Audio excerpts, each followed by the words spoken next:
Thank you so much for joining me on another episode of What Sayeth the Crooked Nose. Today I'm going to be talking to somebody special. Her name is Dorothy Rowe. She is also another healer, a distance healer.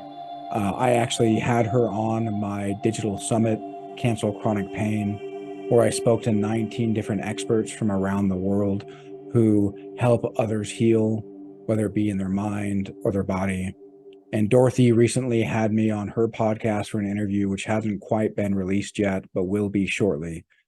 And Dorothy has a wealth of knowledge, a wealth of information that I think that you're going to find very valuable. So I highly encourage you to tune in, maybe even take some notes. We go a little deep in some areas, so it could be possible that we might lose you. So comment, let us know if we lost you. Hey, let us know how we can do a little bit better job at explaining some of these more esoteric ideas. Because, as we all know, the Tao that can be told is not the eternal Tao. So there's nothing that we can do to take place of experiencing what Dorothy and I are talking about. But we can certainly use words as a tool to help you be able to understand it in the way in which the mind can understand. So go ahead and subscribe. Go ahead and like this this episode, and leave your comments. Let us know what it was that you liked, what it was that perhaps we could have explained a little bit better, because we could have gone on for hours and hours and hours, but I had to cut it off somewhere. I think that you will certainly appreciate the avenues that we went down, areas of interest for me, especially the way that we started off. And I encourage you to go into this with an open mind and see what sort of benefit that you can get out of this. Sound good? Well, fantastic. Looking very much forward to you enjoying this episode of What Sayeth the Crooked Nose. All righty. Thank you again so much for joining us for another episode of What Sayeth the Crooked Nose. I'm here with my friend Dorothy Rowe. For those who may not know, right, Dorothy was actually one of the world-class speakers that I had on my summit, Cancel Chronic Pain. And so I really enjoyed the conversation that we had. She actually invited me onto her podcast. And then now, I want to explore a lot more what she had to say because it's just so fascinating. And really, there's a lot in common, right? Dorothy is an energy healer, right? Distance healer, just, similar to what I do. She loves to map the gap where consciousness and the material world meet to empower self-healing for those that she works with. And I'm really, really excited to see where this conversation goes. And Dorothy, how you doing today? Hey, I'm doing just great, Joshua. Thanks for having me on. Yeah, it's always really a delight to sit with another person who's got that same depth of experience and understanding. And you have a phenomenal way of putting the subtle experiences of the energy healing process into words. So, I really enjoy being with you and I enjoy discussing these topics. And I enjoy it that you and I differ slightly in our perspective on certain topics, because I feel as if that on one hand, it creates a little bit of tension, but on the other hand, it also opens the door for new information and knowledge to come through, which is really exciting. Yeah. It's like one of the really exciting things that we do in this field is that we're diving into the really abstract levels of creation and finding ways of illuminating those experiences that I think everybody has, but not everybody is able to understand or define for themselves. And that process of getting in and getting familiar with one's, you could say, inner landscape, in my opinion, is a sort of important factor in the whole energy healing process. Because we know that illnesses and wellness really come from within. Yeah. And so understanding how that all falls together is part of the story of becoming more autonomous and more powerful in being able to call the shots on one's health and even areas of life and everything. So thank you. Thank you for being my buddy, my friend, and joining me in this wonderful adventure, because I feel like we're giving something that the world really needs right now. Yeah. Our world is shaking. It's just shaking all over. You just go to the news for like a second and you can see there's just so much going on in every arena. And it's really both a very exciting time. It can also be somewhat terrifying, if it's like you're not sure how to navigate through it. And so Yeah. I feel like we're kind of helping provide people with, for all the listeners and viewers today, it's my intention is to kind of provide some guidance in navigating through this, both individually and collectively, in a way that results in a higher quality of life for everyone. I love that. And, full potential. To the idea that we have slightly different ways of looking at this or operating. I mean, that's great, because it gives people other ways of also looking at it and seeing what might resonate with them. Because I've got my own life experiences and you've got your own life experiences, and what resonates, with me is going to slightly, differ with you, but we're also, all roads lead to Rome, right? Still going to lead to some sort of self-healing and, empowering the people that we work with, but perhaps in a slightly different path that's a little bit more meaningful and to their trajectory. And well, for us too, it's like we're two eyes open, right? You and I, we're two eyes, and you're looking from your angle and I'm looking from my angle, and like together we get this depth perception coming through. And like that almost inevitably will mean we first look at the difference, right? And you're saying, but it looks like this to me, and I'm like, but it looks like this to me. But then it's like, but wait a minute, the truth is one. The truth is one. Wise know it by many names. I like that. I love that a lot. And a couple of things that I really wanted to jump into. You mentioned such a great point when you and I were talking and you interviewed me, and you mentioned that so many people focus on love as if love is the only thing that's there. And some people, or as if it's kind of like a big fundamental, and it is fundamental, but it's not like the fundamental. It's not the deepest fundamental. Yes. Yeah. Unpack that a little bit, will you? Oh, sure. My background is essentially Vedic knowledge as a sort of scaffolding, or, it's the structure on which I'm able to bring out a lot of the information that comes through. And there's a term in Vedic science called dharma. And that means that energy that sustains the universe. And dharma is founded on 4 legs: truth, compassion, orderliness, and the ability to discerningly know when to hold on and when to let go.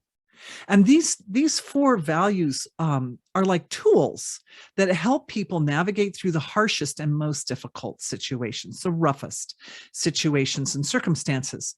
But of them, truth is the first. And compassion, and in Vedic science, there are words for these 4 values, and the words are abstract enough that they include many concepts that we think of in the West. So, for example, with the truth, is knowledge, wisdom, those impulses of intelligence that flow through the universe and that our nervous systems, like little antennas, are designed to pick up. They're known as richas, the richas of the universe, the impulses of intelligence. True compassion and love and forgiveness and mercy and gratitude even can go under the next category, and orderliness or cleanliness or purity goes under the next leg. And then the last one, of course, being the Vedic term tapas, which is normally translated as austerity into English, but really the dynamic of what's going on in that last leg is not so much just austerity, like you have to let go of everything, but it's more like knowing when to let go and when to hold on, and all the dynamics that sort of roll around that particular concept. Because if the discernment is fine enough, then that ability can be extremely helpful in difficult situations. So in the New Age circles, love is often considered like the big solution. And as a woman, all my life, I've been told, well, if things don't go well, you need to be more compassionate, you need to be more loving, or you need to work harder to try to help make things work out nicely. And what I discovered was, when things aren't working out nicely, it seems to be a lot more efficient to dig for the truth. Mm. if things aren't working out nicely, it's because there's an aspect or expression of the divine that's trying to make its way out to the surface. And if one can self-position to open that door and allow that divine flow to come more to the surface and to be able to sort of support its movement into this world and the transformations that result from that movement, that this is a very efficient way to handle more difficult situations and circumstances. Sometimes just throwing more love at something's like throwing money at it or something. You can be so compassionate that you end up enabling a person to not step up into their responsible role in this world and ultimately fail. I've seen parents do that. It's like, well, I can't send my adult kid out onto the street. He won't get a job. He just wants to sit in the basement with his neck beard and play video games. And it's like, you know what I'm saying? It's like, yeah, well, it seems like compassion, but it's not really compassion. Right. Because it's not guided by the truth, because it's enabling. And so in fact, it's actually harming them. And which is why truth is fundamental there. Right. Okay, that makes sense, because emotions can hijack the system to say, well, I'm trying to do something what I see as good for my kid, but it's actually making it worse for them, because that discomfort, right, then will cause them to start digging for their own truth. Yes. But sometimes in the short term, the discomfort can cause them to unload on their parents. 100%, because then they're being the victim, and then they're like, well, how dare you do this to me? How dare you not enable it? How dare you not just, which is a good reason why the parents don't want to go that direction sometimes, right? Yeah. Like, it's obvious, like, oh, that's the painful direction, so how about let's not? But yeah, you're absolutely right. Well, nice analysis, Joshua. Yeah. And so, I love the tapas. I can't help but think of Kenny Rogers, right? And you got to know when to hold him, right? Know when to fold him. And sometimes a poker game could mean your life. But then also, if it's your healing, well, you got to know when to let go of things that no longer serve you, especially in identity, because identity is how we show up. And if we show up as something that doesn't serve us, well, then we're going to enact programs that don't serve us. Yes, I love that point, because identity is fundamental to everything. It's fundamental to choices we make and the thoughts we have and the feelings we have, and everything that informs our action essentially rises out of self-identity. And so I love that, like right here at the beginning of our talk, we've kind of barreled down to a fundamental key, right? So the question is, all right, if identity is fundamental, then how do I position my sense of self in such a way as to support the unfoldment of the full potential in this lifetime? And it's not like that's a kind of rhetorical question, right? Because I have my own idea of how to answer that question, but I'd love to hear your thoughts on it too, Joshua. Well, so that sort of question, I find, you mentioned rhetorical. I mean, some questions aren't necessarily meant to be answered. They're meant to be pondered, because when you ask the question, it opens a path, and then it allows you to walk that path. And that's the answer. Right. Oh, beautifully put. Yes. Beautiful. Because, the Tao that can be told is not the eternal Tao. Right. So we have to actually experience it to actually know what it is. Otherwise, so often, the left brain, which is so concerned with certainty and controlling the 3D reality that our body lives in, it will get so stuck on, well, that doesn't make logical sense, right? I'm going to ask a question, I'm going to give myself an answer, and just immediately shoo it away, just for the sake of not having an open question. Because an open question to a logical mind is like, well, that's not efficient. I ask a question, where's the answer? Well, efficiency is, again, is it really getting an answer to a question, or is it taking you from where you are to where you truly know that you want to be? Beautiful. Yes, I agree completely that it's a matter of experience, and there are several different directions that I'm thinking we can go with it. One is that any transformation starts on the level of consciousness and eventually works its way out to the physical material level of expression. And so we have these two strokes of change that take place. For instance, if things aren't going your way or going a person's way, then it comes down to, well, how do I need to redefine how I know myself in order to be in a better position to address this situation or challenge?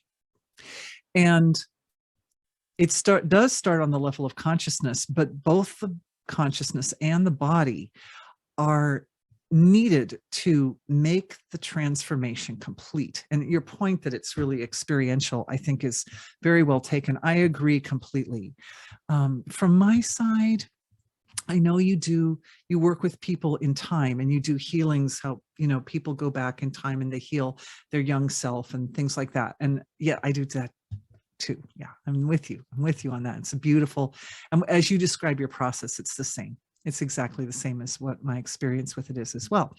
But what I've noticed is, and you may have also noticed this, Joshua, is that if you look to the future, we see that the future is experienced as a spectrum of virtual possible futures, basically. And half of them are great, and half of them not so great.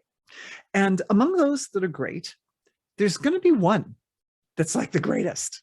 There's going to be one thread that leads us into our future, into our fullest, highest potential. And every thread, and when I say thread, I'm kind of referring to some of the subtle structures of the physiology that are part of my own paradigm. When I'm working with people, I call that the astral level of the physiology, the web of life, where awareness shows up as threads of consciousness or threads of life, filaments, streams. Yeah. And there's one thread that's really bright. It's really bright. And that thread, each thread has its own energy signature or a pattern that defines it. And it is the feeling, or is the energy frequency in that thread that informs choices and decisions in the present moment. So that even though we can't really know the future, because the future is like a dynamic dialogue between us and the entire universal collective, right? We do something, the universe reacts. We do something else, the universe reacts again. So it's going to be constantly changing and flowing and evolving as we're going along. But in order to choose those particular actions and thoughts and feelings that will resonate in the most evolutionary way with the universe, it comes down to recognizing the energy signature of one's own pure highest potential, essentially. You could say that whatever is that course that leads you on the path to the highest has this energy signature in it, and the energy signature can act like a breadcrumb that shows up anytime you're faced with a fork in the road, right? That one of the forks is going to have one feeling in it, and one of the forks is going to have that energy feeling signature in it. And it kind of helps to guide a person down the road of progress in a way that's a little more informed. Because if we're just kind of barreling down that road and say, putting short-term comforts first, for example, one is not going to necessarily end up at that place of highest expressed potential. Or we could say divine embodiment. That would be another way to define it, that all of us are the divine, the one divine source of creation, showing up in the human experience, showing up as humanity, and seeking to experience this human world and itself, seeking to experience the whole universe through each point of perspective. And so in order to be able to live that in the fullest way I like your point about it being experiential. Yeah. That we're looking for a particular, that's the way I see it anyway. So we're watching for those little breadcrumbs of highest potential to show up in, baked into different thoughts and feelings and ideas and choices and possible actions and so forth. Yeah. Well, without experience, how do we know what actually works for us or not? Right. Otherwise it's just theory. And, my mentor, has this idea Right. that, theory doesn't cover the cost of admission to higher levels of consciousness or higher levels of awareness. And awareness is a good placeholder for consciousness. Now, there is something that I'd like to ask you a little bit more about as well, because you seem to have an intimate knowledge into what you call the role of the darshan, right? Angels, guides, teachers, gods, etc. I wonder if you can kind of unpack that, and in this experience where, and right now some people might be, maybe having a hard time of, okay, well, how do I wrap my mind around what an angel is, or what a god is, or what this is? And maybe you can take us down, how you might help somebody understand that in the context of just an open-minded, but not necessarily fully intimate with this space. Thanks for the question, because this is an area that I have been really diving into recently, because I feel there's like a lot of potential in it for greater levels and expressions of knowledge to surface. And so I appreciate sitting with you, Joshua, with the brilliance and the light of your consciousness and awareness. Maybe the two of us together with our 3D vision, we can dig into this and, and find and sort of tweeze out those little extra pieces of information that are in there that I'm feeling that they're there, and I'd really like to explore them more. And I'll probably be doing a webinar on this topic in like 3 months. Nice. My next two or three topics are already chosen, but I think this is going to be the next one. So I appreciate that you brought this one up, because it's a real interesting area. For me, the foundation at this point is that at the surface of life, we experience ourselves as unique, separate individuals, right? Like, I'm this tall. I'm not taller. I'm not wider. I'm just like the size that I am. My physical body, it's bound by space and time. But consciousness is not bound by space and time. And who and what we are, if we go deeper, is actually, I have a visual. Do you want to see a little map of it, a little visual map I could bring up? What I can do is I can actually share that. And so if you can have a link to that, I can share it in the notes, but we don't actually have screen sharing activated right now. Oh, okay. No worries then. No screen share. So I'll just send it to you. Yeah, but the closer awareness fathoms, relaxes, or becomes subtle and quiet. You talked about silencing, quieting down the noise, the excess noise. So the more awareness gets down into those quieter levels of the field of consciousness, the less bound we are. The less bound our awareness is, the less constrained. And the closer and closer it gets to the source of creation, the more it looks like the source of creation, the more who and what we are, what you and I are, all of us listening are, is more like an ocean of consciousness with waves of expression, and with regions. And from my experience, the source of creation is an infinite, eternal fountainhead of everything that makes this world: intelligence, creativity, energy. It's constantly, just like constantly flowing into the material levels of expression. And at that very, very quiet level of the mind, that very deep level of the mind, this pure life force rises up, and it rises into regions or spaces. It rises into subtle spaces. And the parameters of those spaces cause that pure life force to hum or resonate in specific frequencies. Remember, I talked about the energy signature of your pure potential. Yeah. Well, your pure potential is like part of that part of you, right? The pure energy rises up from the source of creation. It comes into a part of us. It's like our potential to become something in this world at any given moment. And it has, but there's your potential and my potential is a little different, right? Like our paths in the life are a little different. And so your space of pure potential is a little different from my space of pure potential. I'll have a little different energy signature in it. Anything that we define as angels, gods, devas, ascended masters, bodhisattvas, there are all these different descriptions for them. Saints, of course, are essentially in my opinion, structures of the causal field. There's structures of that part. I use that word causal to describe that really, really deep level of consciousness. It's very, very quiet. It's just like a skin right next to the qualityless, unmanifest, absolute field of pure being. It's just there. And it's a beautiful space, really. But the forms that are there, they don't necessarily have bodies that rise up into full physicality. Most of the time, that part of us just wants to stay there, close to the absolute, right? Close to the source of all resources and all goodness and all life supporting. And it's blissful and it's nice. And so for the most part, like there's just a tendency to stay there. And so some people think about angels and gods and ascended masters and saints and all that as something that's outside of us and separate from us. But my experience is that our awareness that becomes so subtle when it quiets down and expands out and becomes big, like the whole universe, unbound by space and time, embraces or encompasses all those forms. And that's why we find them in ourselves. That's why they are universally recognized. Yesterday, I was making reference to the Mother of Mercy, Mother Mary. And of course, in Asian culture, they call that Kuan Yin.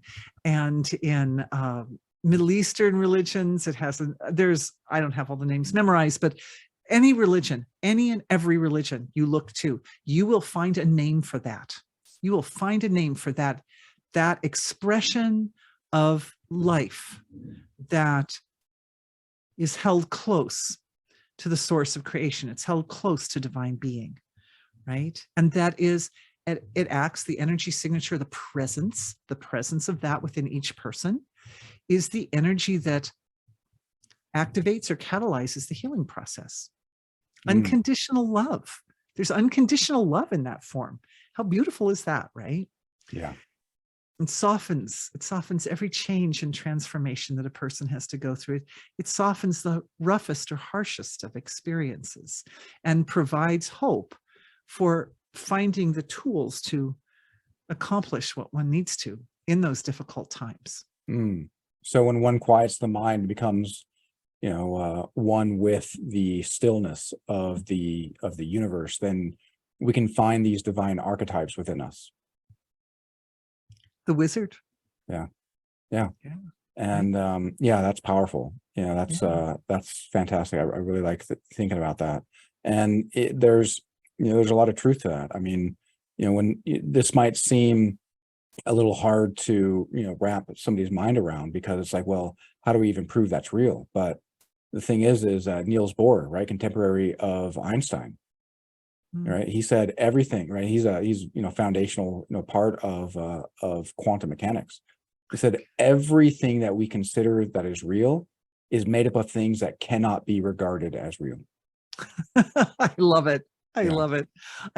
Or at least that they're just not concrete enough to measure quantifiably.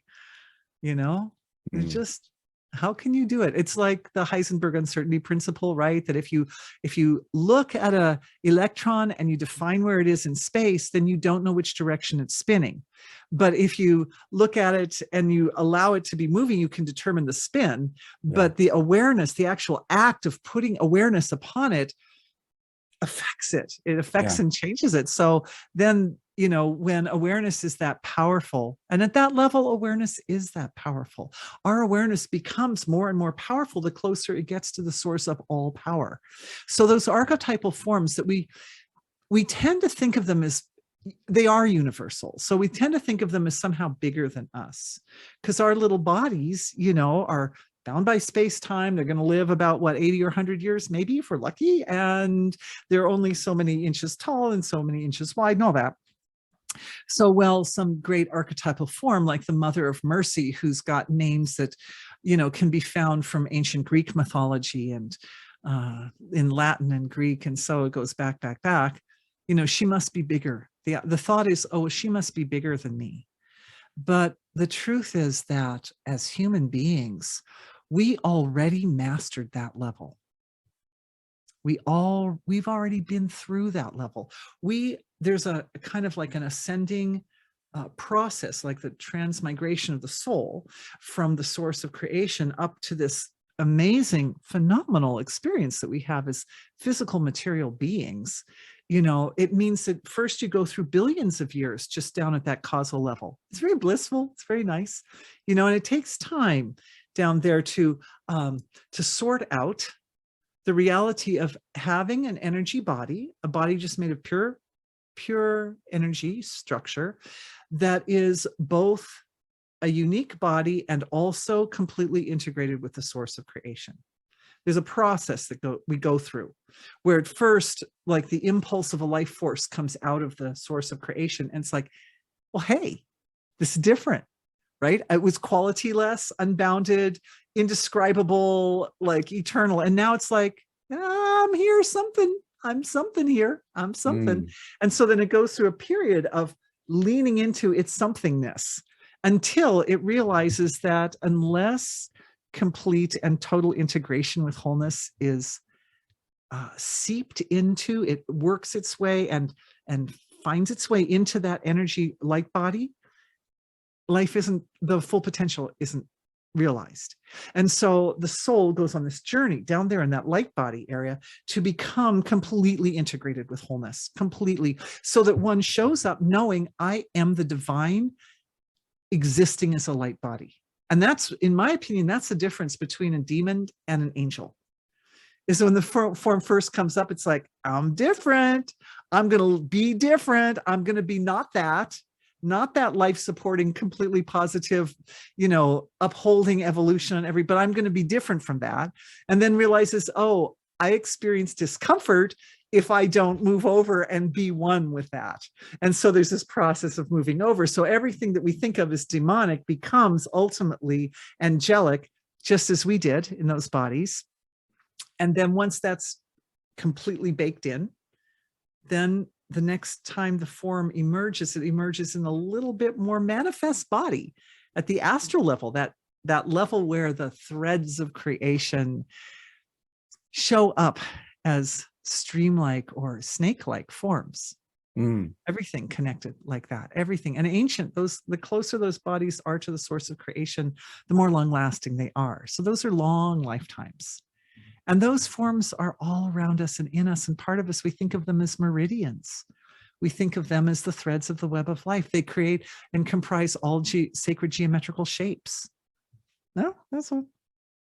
I love that. Well, and then, everything, has in itself its opposite, right? The yin yang shows that with, if you look at the light as masculine and then the dark as feminine, but then also angelic versus demonic, right? Each one of us has the capacity to be an overbearing tyrant, but we also have the capacity to be a savior as well. And, to your point about all of us, having the ability to already have ascended to that level. I mean, seems like Jesus would agree with you when he said that even the least amongst you can do as much and more in my name. And what did he say my name was? I am. Beautiful, beautiful. And so what he was really illustrating there was the ability to define oneself as fully integrated with wholeness. But my experience in the energy healing field is that means inevitably some refinement or transformation of the physical form. That at each point, at each one of those layers, right? When you're in light body, that light body has to change a little bit in order to accommodate the reality of I am the divine showing up as a light body. And then at the astral level, it has to transform. Those threads have to become more orderly, more delicate, more refined, more stable and flexible in order to accommodate I am the divine showing up as an astral body. And then to the next level. And that's what we're doing as humans now, right? People are born as humans and they're like, hey, okay, here I am in this world, right? And like, I'm different. And then after a while you realize, well, if I really want to make the most of this existence, this precious, beautiful, only 80 to 100 years existence, I darned well better breathe a breath of devotion to the divine at every step, or else I might miss an opportunity. Well, and as we may get reprimanded as kids for disobeying our parents, but if we stray from the divine, well, there's going to be we're going to have karma whether adhering to the divine or straying from the divine, and that's going to be our lessons to learn and our lessons to build upon. And the way that I like to look at say past lives is the idea that imagine that's a movie, and that you're learning the movie script, for that movie. Well, if you were learning a new movie script, it would be pretty confusing to have that other old script in your mind at the time that you're learning a new movie script. But what you bring to this new movie is all the experience of acting in all those other Oh, movies. that's beautiful, Joshua. Yes. And Yes. I wonder if you could maybe explore a little bit of just that idea of karma and how karma kind of starts to balance the scales a bit. Yeah, thanks. Years ago, I was becoming a meditation teacher. And at that time, I was offered this understanding or concept of karma, that the laws of karma are so intricate and complex that it's not possible for the human intellect to actually unpack that. Okay. Yeah, but your point well taken earlier, that true knowledge, owning true knowledge, is really an experiential process. And if we think of karma as the environmental response to our thoughts, feelings, and actions, each impulse that comes out of us comes out and it touches the world that's close to us first. And then it reflects off of it, like the sound of my voice is coming out, it's hitting my microphone, then it's hitting my screen, then it's going out, hitting the wall, and the ceiling goes out of my house, and it goes up and hits the clouds and the trees and everything out there. And each time it reflects back to me. So there becomes more and more of a time lag. The longer the time from the moment that I create the karma, that I say or do something, to the time that it returns to me, there's a time lag. And so because of that, and because of the fact that we're all on an evolutionary path, which means that we're always at a higher level of evolution now than we were in the past. So what that means is the karma that comes to us quickly from actions right now is going to be karma that was produced in a state of being closer to divine expression. And the karma that comes to us from the very distant past, like past lives, as you mentioned, is going to be karma that was created at a time of being less well aligned with the will of God, you could say, or cosmic intention. You could use different words to describe the evolutionary trajectory at that time, the universal evolutionary trajectory. So people get off, right? The universal trajectory of evolution is flowing, and sometimes people are right in the middle of the river and they're just moving along with it, and sometimes they kind of like get off to the side and get lost in a little whirlpool and eventually have to be brought back in. And so the karmas that return from the more distant past tend to be rougher because they were created in a state that was less refined, less evolved, you could say.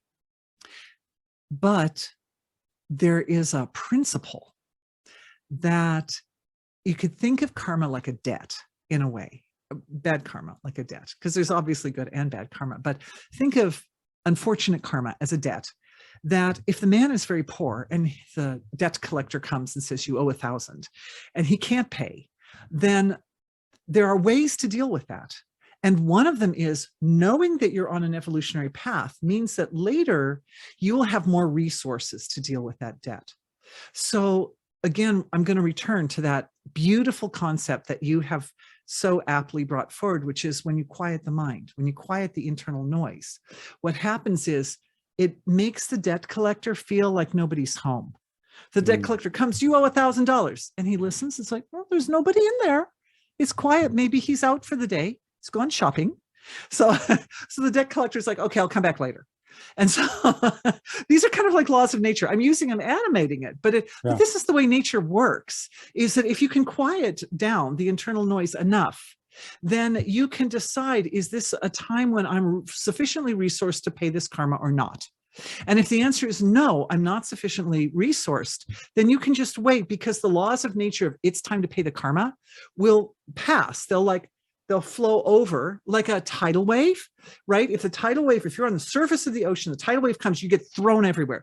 But if you go, oh, here comes the tidal wave, I'm going to dive down to the bottom of the ocean where it's quiet, then the tidal wave goes like this over the top, and you just go, whoop, just whoop. Okay, that tidal wave's done. The next time the tidal wave comes, you're better resourced. You've got a big boat. And so there does come a point eventually where paying that particular karmic debt is effortless. The man eventually becomes a millionaire, and then the secretary pays the debt and he doesn't even feel it, and so karma is like that. If one is living in grace and one is using the technologies of consciousness that are here for us and that are available to help us navigate the difficult situations, then it is possible to, you could say, rearrange the karmic deck a little bit so that you're paying off the debts that are easy to pay now, and then you can pay the ones that are harder later. And again, if we want to look at that from the angle of that causal body, right, those regions of the deepest, I sometimes call it the finest abstract level of the physiology, that very, very quiet, very abstract level. There are regions of that part of each one of us that are responsible for the way karma shows up. There's a concept called the karmic board, which are structures and functions of the field of each person's each person's consciousness, which help a soul decide when they're coming into the lifetime, okay, what are the big boys that I'm going to be dealing with in this lifetime? But once the body enters this world, we also have very beautiful, unique relationships with the planets. And we all share these planets, just like our eyes share our heart and our liver and our brain, right? We as individuals, Joshua and Dorothy and everybody listening, we all share the planets. And those big bodies with their massive gravitational pulls set up a relationship with our little teeny bodies, with our little teeny gravitational pulls at the moment that we're born.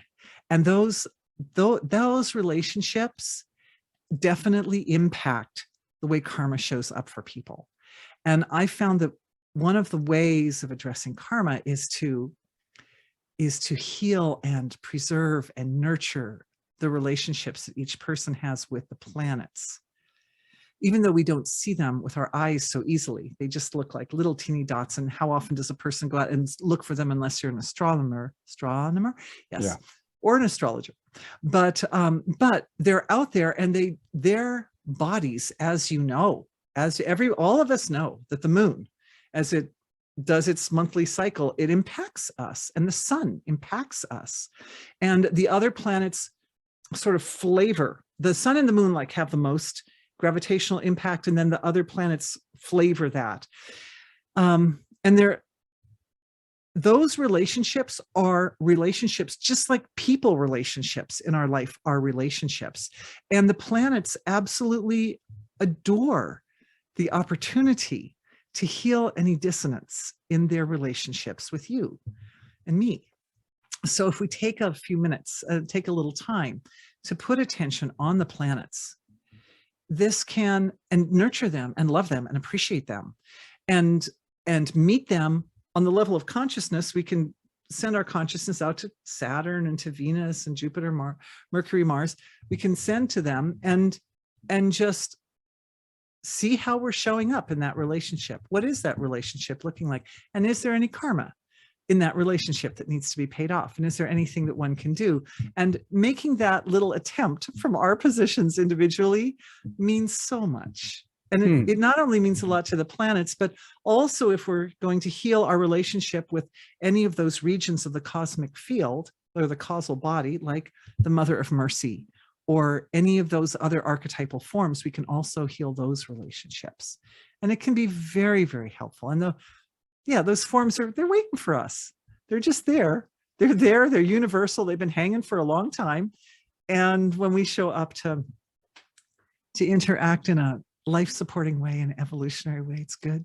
It's good. You know, I hadn't actually thought about that. It's so interesting because, yeah, we know in that we can at least observe that there are, hundreds of billions of galaxies.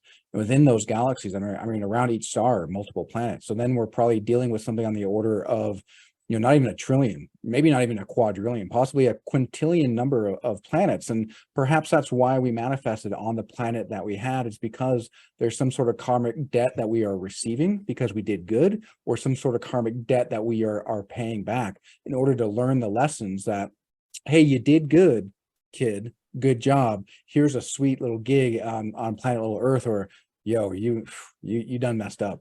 And so you gotta learn your lessons. And here's a not so sweet gig on planet Earth, or whatever planet, Kolob, like the Mormons believe in. And that's phenomenal. I really like that a lot. And I love also when you look at planetary bodies as these astral figures that influence the world around us, whether we see it or not. And we get so caught up in, say, the brilliance of the mind. Well, then you could say maybe the brilliance of the mind could be similar to, because the mind is where there's so much electricity. And if you look at the atmosphere of a planet, well, that's where the electricity is as well. And Yes. so say like Jupiter.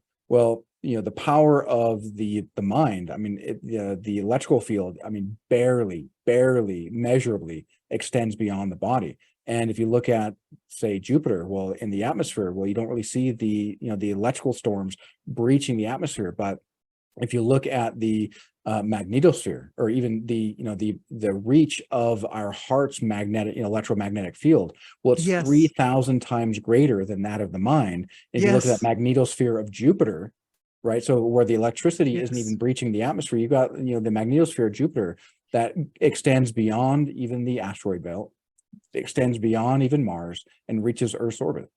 Yes. And of course, the planets, I mean, we know from living on Earth, our planets are living things. They're not like dead rocks out there. They're living beings. They just have different kinds of bodies from us. Yeah. There's a principle that the 5 basic elements, earth, water, fire, air, and space, that make up all those gazillions of planets and stars. And so those 5 elements are found in different combinations in different places. So on the sun, for instance, the fire element is more dominating, and on Jupiter, the air element is more dominating. And so it's possible, so it is, that on Earth, the earth element is more than 50%. So our bodies reflect that. And our bodies are more than 50%. They have all 5 elements, but they're more than 50% earth element. But on worlds where other elements dominate, the bodies of the life force on those planets and in those places are also like their planets. So the sun is full of, this is my experience, having done some exploration on the level of consciousness, full of life. And is it not true that the light that flows from the sun onto the earth was one of the great catalyzing influences of life on Earth? That if there wasn't light flowing from the sun to the earth, our earth would not have created life the way it's created it, right? So there are bodies that are made not of 50% earth, but made instead of more than 50% fire element, or more than 50% air or space element, water element. There are in other places in the universe. We just happen to be on a planet that is more than 50% earth element. And so are our bodies. We're now, experiencing this level. Scientifically, at least, I know that our bodies are about 70% water. And so that's true. That's also about how much, the water coverage over the earth too. So to your point though, that actually makes a lot of sense that we're all children of the earth, right? I mean, Sadhguru talks about how we all come from the dirt, right? We're all, and, even the Bible talks about how, people were formed from clay. Well, that's being born from the dirt, right? Mother Earth. We call her Mother Earth. And so I hadn't actually considered that, that a, creature on another planet would likely be some representation in the exactness, because we live in a fractal universe.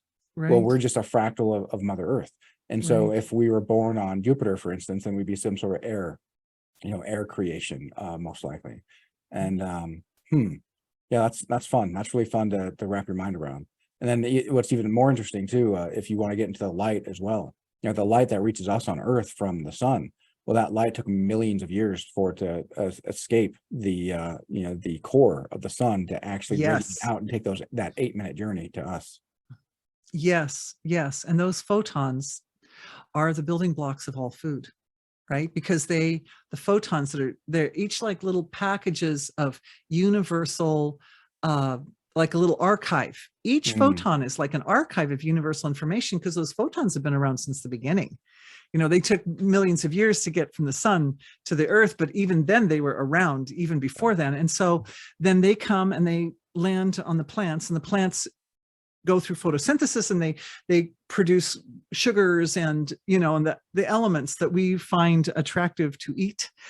And ultimately, no matter where you're eating on the food chain, ultimately it comes back to those photons as the primary material in the food that our bodies are taking. And when our bodies break it down, you get into the mitochondria that have these proton gradients, and the walls of the mitochondria that's like the last flop of the digestive process, you could say, when the food gets into the cell and into the mitochondria, and their walls are like ruffles, this ruffly walls, and in the ruffly wall are these proton gradients, and it breaks down in these gradients, these proton gradients getting into the mitochondria. And every time the food breaks down another layer, some byproduct is released, some byproduct. And the byproduct that gets released there at the end is very, very subtle. As you could imagine, the archive of universal information comes into our bodies and becomes part of our bodies. And it's so subtle. My experience is, and of course the Vedas bear this out, that material actually doesn't nurture as much the fleshy part of our body as it nurtures that very, very deep, very profound, finest abstract level of the body. In other words, those archetypes that exist and reside deep within us, that's their food. That last product, the Vedas call it soma. And it's a very interesting, when you look at it, it's a very interesting system, right? The source of creation, unmanifest, produces life forms made of the different 5 elements. It produces human life forms. Our digestive system is designed in such a way that it will take in food and it will break it down so much that it breaks it down into this material that's so fine. That fine material goes back and it nurtures or feeds those most fundamental levels of the human experience that are responsible for how the body shows up in the first place. In other words, how our subtlest level of the body is organized will be a determinant on how healthy we are and the choices and decisions we make and everything that we do at the material level of our existence. And so our physical bodies become the instrument to feed that subtle level of our own consciousness. Well, and even in the physical level, right, the most subtle parts of our physical body, which are going to be the bacteria, the viruses, the fungi in our gut tract, right? If we were to scrape out all viruses, all bacteria, all fungi in our intestinal tract and slop it on the ground, it'd weigh about 3 pounds. Oh, wow. Which means that's basically an organ. And yet that's what these tiny little, people, I mean, oh, what's a bacteria? Look at how small it is, how worthless it might be to my life. Well, that's actually where the nutrient exchange occurs, right? Because without that, we wouldn't be able to break down the food to the point to be able to absorb it for the body to get what it needs, let alone for the, the somatic influence and the, absolutely. Absolutely. And the mitochondria too. The mitochondria were actually exterior forms at one point, and they penetrated into the body and became basically organelles. They became part of the cells of our body, but they have their own unique DNA and they have their own little life experience and form. So, and again, yeah, very, very fundamental elements of the digestive process. It's very interesting, isn't it? That is very interesting. And, you were talking about the thread and, but before earlier, and I couldn't help but think, you even mentioned, filament and, galactic superstructure is called a filament. And a filament really? I didn't know that. Yeah, if you look up galactic filament, it's the largest galactic superstructure, and it's what kind of holds, right, the galaxies together. And yeah, I find that fascinating because we'll see these same, threads, or maybe, neural pathways, right, through our own brain. And if we look at a map of our brain and a map of our neurons, well, it looks just like a map of the stars, because again, the fractal pattern. And so it does suggest that, how we treat ourselves, how we explore ourselves is a way for the universe as well to understand how to treat itself and how to explore itself and how to view itself. And and when we are paying or receiving that karmic debt, well, it seems like we're learning those lessons, or being set up to learn those lessons, or getting the reward from learning those lessons. And and I love the idea of having these archetypes that we can connect to, right? The spirit of Jesus, the spirit of, Babaji Krishna, right? The spirit of, the Mother of Mercy. I certainly feel more connection to the idea of Kuan Yin than necessary Mother Mary. But I love the way that you explored that. And, really what we've been talking about is a map. It is a map for us to be able to explore, right, the unknown that our senses can't really identify with, but we can sense it's there.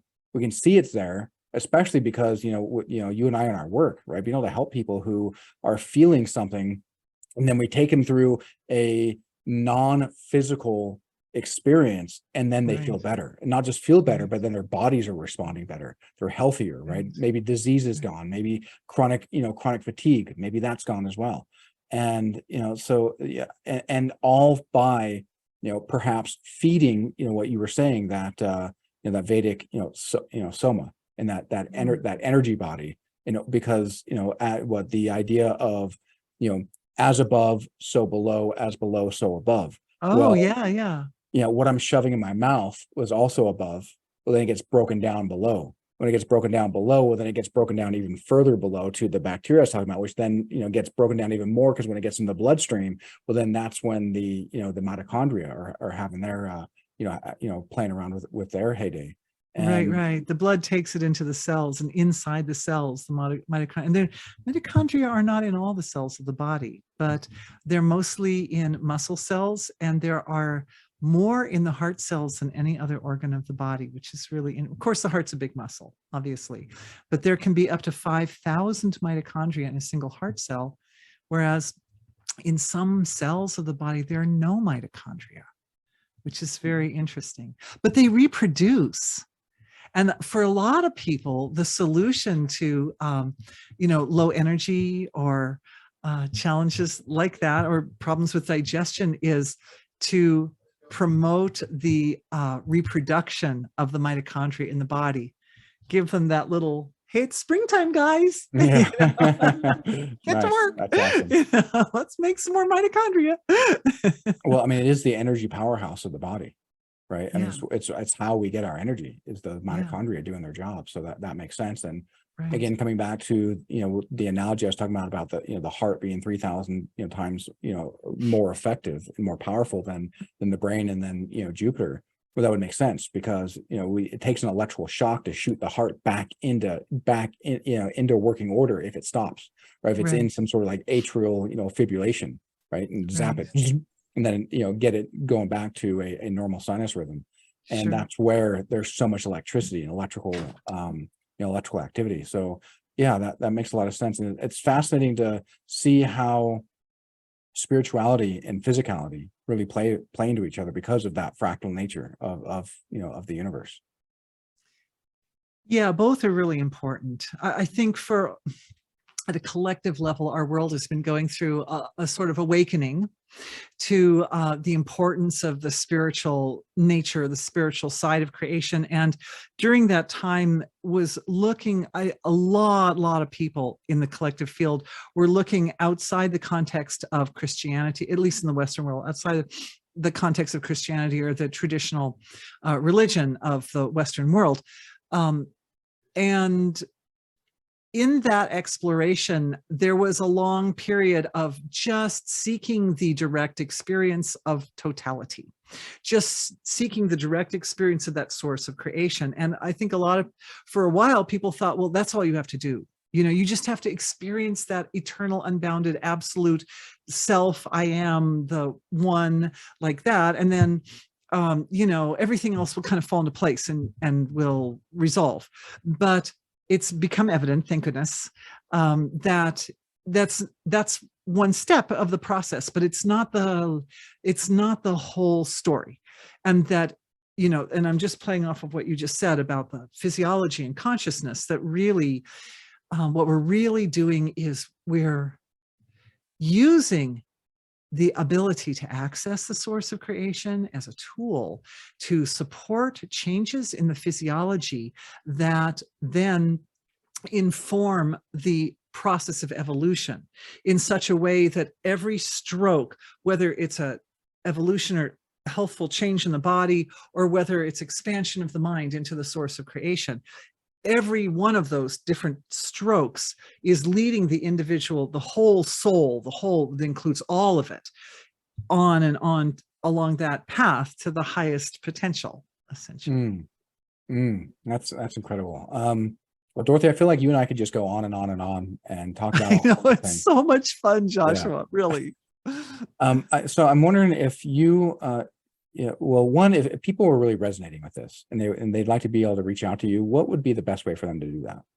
Well, that's sweet of you to ask. I have a website and a YouTube channel. My YouTube channel, I think you just look up Dorothy Rowe, pretty sure. I actually don't take care of all my social media, but I'm on Instagram and Twitter and Facebook. And I've got a fairly large YouTube, and relatively speaking. And of course, my website is distanceenergywork.com, and I offer lots of free material on my website. There is a knowledge base, and each knowledge base page has descriptions plus videos plus healings that activate when you read them. And there's a whole section for free offerings of various types and varieties. There's a whole section for more healings that activate as you read them. I'm hoping to soon put up a prayer wall, which should be really sweet, where people can just come and put their desires, either publicly or privately is fine. I offer private consultations. I offer remote healing sessions. I was a volunteer for world peace for 35 years plus. And my husband still works part-time in that field. And so even though my private time is rather costly, a private consultation is $250. The remote healing I don't mind, I give you my prices here. The remote healing sessions are only about $10 each, and they go down to $6 if you buy big packages of more than, if you buy several at a time. The price is very reasonable, and they can start immediately. So if people have emergencies, they can just write in and they can sign up for those remote healing sessions, and they can start receiving that healing support. I see myself as a witness to the healing process that naturally occurs within each one of us. Because, like it or not, we're all part of this fractal universe, and the universe is evolving and it's healing. And our bodies are healing themselves, but it definitely helps to be consciously aware of how your healing is taking place. Because wherever you focus awareness, you're really drawing that pure source material up through your being and shining it onto whatever you put, wherever you go with it, because that's what awareness is. That's what the source of creation is. It's pure awareness, pure perception, pure knowingness. And so when we focus our awareness, we enliven wholeness at whatever that point is. So I kind of report that, and I sit with whatever group I'm with. And also those Monday, Wednesday, Friday remote healings are also free. If you feel like $6 is too much, you can just sit with me. I'm at 11 o'clock Monday, Wednesday, Friday Central Time. Just sit in silence. And for people who pay, they get a written report plus an audio after each healing session. But for people who don't pay, I'm still here and I'm still doing this healing. And so you can just sit with me. I love you. And I also do live webinars about once a month, which are explorations into the fine mechanics of energy healing. There's a lot of, actual healing live that takes place in the live webinars. People offer questions, and those are $25, or if you sign up for the subscription, they are $8. So, and that's per location, not per person. So you can sign up for your whole household and get the benefit. And that also comes with 10 remote healing sessions as well. So that's a nice little package. It's probably my most valuable package, or the most popular package. That's nice. That's nice that you offer that. I'm sure that there's a lot of people that would be interested in looking into that. Well, Dorothy, this has been incredible. You got such a wealth of knowledge, wealth of wisdom, and I love the way that you're able to articulate your points. And do you maybe have any final brief, just like last words of wisdom for somebody who might be, feeling a little lost with our conversation, but understands that there's some truth there, like they're resonating with it, but they haven't experienced it yet. So they don't really know what to make of what we just talked about.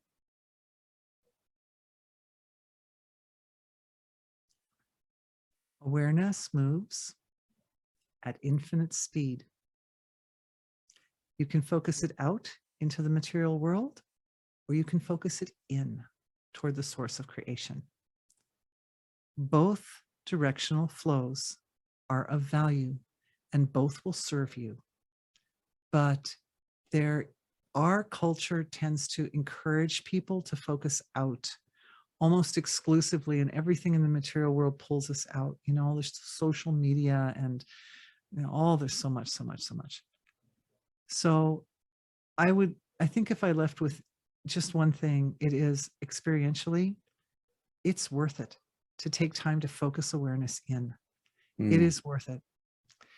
Every time you take a minute to go inward, and as you describe it, Joshua, to kind of cool down or quiet down the inner noise, that will bring benefit. It brings benefit, especially because with every inward stroke, like pulling the arrow back on the bow, there will be an outward stroke. And the outward stroke is where the benefit shows up. So you can think of the inward stroke of awareness like taking a shower in the morning, right? It's not that the goal is just to sit in all the time. You go in the shower, you clean off, you clean for the day. It's very nice. So it's the same thing. A little bit of time bringing the awareness in and getting to know yourself deep inside, getting to know the archetypes and all the different forms of self. And then, but most importantly, getting to know that source of creation, that indescribable. In fact, the Vedas call it unknowable. You can't know it, you can only experience it. So when awareness goes in, it allows you to experience. Yeah. So that experience, very valuable. Like an arrow on the bow, you don't have to sit in it all the time, but even a little taste of it will bring tremendous benefit to life. So I recommend. And I know, Joshua, you've got your techniques for that. There are mental techniques in this world to do that. I also have been a teacher of transcendental meditation for most of my life now. And it's a wonderful, very reliable, very consistent technique. It works even if you don't believe it. You can sit there and go, this won't work. And then it works anyway, because it's just mechanical. So so there are ways to get there. And so, yeah, definitely recommend. That's awesome. Well, I really appreciate your time, Dorothy. This has been incredible. Always enjoy the space that you hold and that you carry with you.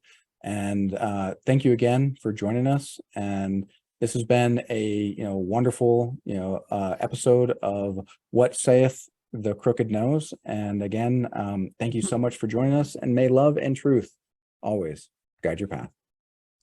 Thank you. Thank you for having me, Joshua. My pleasure. Thanks to everyone listening.